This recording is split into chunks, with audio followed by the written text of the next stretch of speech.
The same protesters who yesterday stood and spoke loudly this morning gathered quietly in defiance, unsure of how the day would progress. There are sections for people who wish to be arrested and those who don't. And I think we're all just really trying to be here and bear witness to what's going on. And also documenting so that the rest of the country can get an unbiased understanding of what it is to be up here. Cold and on edge, a nervous anticipation filled the air as to what might happen next. No longer can you hear the cry of outrage or drums of protest on Burnaby Mountain. Now, one day ago, the court ordered that by 4 p.m. protesters would have to evacuate the region. As you can see behind me, the protesters have not left yet, and a quiet stillness has sort of hushed the crowd as they await the arrival of the Burnaby RCMP. As it turned out, the protesters didn't have to wait for long, with the first officers appearing on site at roughly 8:30. More than anything else, it appeared as though the officers were only trying to make sure no violence erupted and to keep their protesters aware of what was allowed.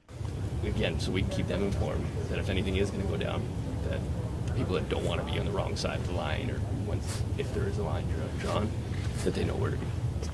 Down the street, other protesters began work on a log transported on site last evening. Eric Mathias and his fellow workers are doing their best to keep the protests as peaceful as possible. What we're doing is preparing two poles, two-seater poles, which are going to be totem poles erected here on the mountain. For now, protesters will continue to chip away as they await the reaction of the RCMP, who will decide their fate. Ty Clark in Burnaby for BCIT Magazine.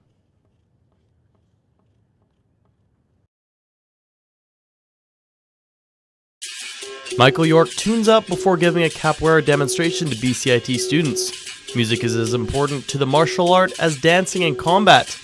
He'll be teaching students how to master the art through night classes in the new year. So through the rec center, the class is going to be once a week to start, to see how the ridership goes and how the students feel. I would like to get it to 2 times a week at minimum. I feel like this is something, if you want to train, that you have to, it's hard to be good at something you only do once a week. This activity room may be quiet now, but on January 14th, Michael York expects it to be full of BCIT students learning how to do capoeira. Now, the first class of his will be free, but after that, 1 or 2 nights a week, students will only have to pay $55 a term and learn how to do dance moves, martial arts, learn how to do basic Brazilian chants, and even learn how to speak Portuguese. Capoeira is a language you learn with your body, starting with basic moves like squatting, lunges, and cartwheels, before moving on to more complex movements. Once you have the basics down yourself, you start to get into rhythm with your partner. So what happens is people create a dialogue. So I'll say hello by going here. And the person will respond like this. And then maybe they'll ask me a question as well. Unfortunately for me, my body did not appear to be very conversational. So I asked other BCIT students if they'd give it a shot. Yeah, I'm always open for new things to do with regards to athletics, so why not?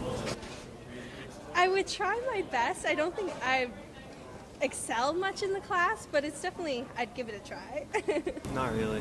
No. No, I prefer like another kind like Muay Thai rather than like something that looks like dancing.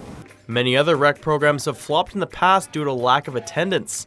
And with students bearing heavy course loads at BCIT, will the dancing and flying kicks survive or perish in 2015? Ty Clark in Burnaby for BCIT Magazine.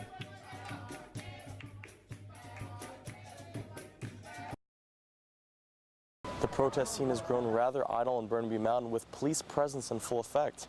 Now, if you look behind me, there is a police line. Anybody who crosses that line will be arrested on site. And over to my right over here, there is a walkway where pedestrians and protesters can go watch what's going on from the other side.